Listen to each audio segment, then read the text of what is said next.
Hi guys. Welcome back to our channel. In today's video, I'll show you how to fix the cannot connect to App Store error on your iPhone, even when your internet is working perfectly. Let's jump right into it. First, go to Settings, General, Date and Time. Make sure Set Automatically is turned on. This helps your iPhone sync correctly with Apple servers. Now, check if you're using a VPN. VPNs can interfere with the App Store. Go to Settings and turn off VPN if it's active. Then go to Settings, Screen Time, Content and Privacy Restrictions.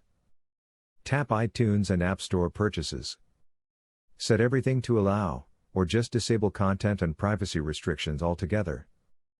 Still not working?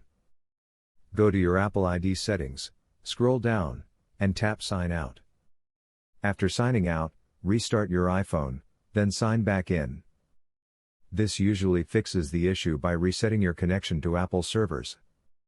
And that's it. One of these methods should fix the error.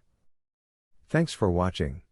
If you found this video helpful, hit that like button, subscribe for more tips, and let me know in the comments if you tried this out. Thanks for watching, and I'll see you in the next video.